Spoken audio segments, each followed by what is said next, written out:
But gold rush is so important, and students can't just read out of it from a textbook. My students are going to learn about the gold rush, and not just out of a book, not just on a piece of paper, not just by, looking at a couple videos and, that's what the gold rush was like, because it's such a long time ago. It's hard to imagine people rushing to California to actually find gold. But people do that now anyway. I mean, you think about people trying to go after their jobs and trying to make those millions that every student can relate to. So my California Gold Rush unit has my students engage in as many multiple intelligences as possible. Verbal, linguistic intelligences, along with interpersonal intelligences, learning through bodily kinesthetic, along with intrapersonal, naturalist, visual spatial, along with musical, rhythmic, logical, mathematical. Verbal linguistics, some ideas are having students create vocabulary cards, but through the computer, using virtual note cards to be able to define words. And that's at a very basic Bloom's level, but it gets them starting to use the computer. But then we start getting more advanced. Students completed WebQuest, but in this WebQuest, the website designer apparently quit his job. So the students now have to finish the website. Tweeting! Everybody loves tweeting. Students can tweet each other about their discoveries of gold. Students can create podcasts letting each other know of their gold discoveries, where the best places for gold would be for new people coming to California. And then students can debate the reasons to come to California. Should they stay back east? Should they go to California? Should they leave their families behind? All in podcast audio format. And then of course, gold was not often found as people thought. And so then, in disappointment, students can write a poem.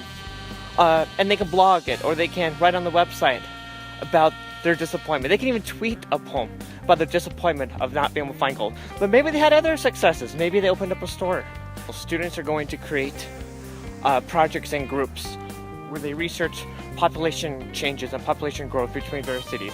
San Francisco is a perfect example of a city that experienced tremendous growth. But not just San Francisco, also cities like San Diego and Los Angeles. Students can input this information into a Google Docs spreadsheet.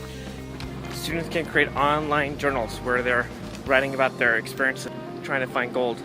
So many kids love Legos. How cool would it be to be able to create a virtual gold rush town on Legos, but using actual mapping software where the students design their town using this in relation to real life geography. Students can research specific figures from the gold rush and role play what it would be like to be a figure, and they can use real life photographs that they download from the internet to put themselves in that real setting, real time and place. Students can create a virtual train where they create posters where they have photographs from the internet that they've researched, and they print this out, and then they hold this up with some facts and figures, and they walk around the school playground or the school yard. Students also use mapping software to locate where the best spots at the school are to find gold, and they can relate this graph or they can relate this map to California's map and where the best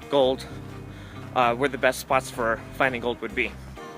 And then students can go to a graphing website such as critograph.com or another website and show how cities grew. I'm going to have students examine rocks outside and look for the different hardness and luster and cleavage and various different characteristics of rocks, and why certain rocks might be more valuable than other rocks. And students can relate this to monetary value.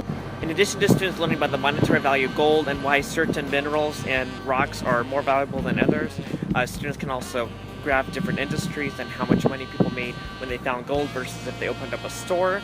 And then, of course, students can also role play with by using puppets, using an iPad app. Students can also make commercials and videos and music videos to try to advertise, we found gold, there's gold in California. And in this way, students can understand why people would want to let people know about gold. Not that people would take away their gold, but that they want to sell their tools and they want to open up a business, and so they get customers. And so all these kinds of ideas can get students engaged and related to their own everyday lives.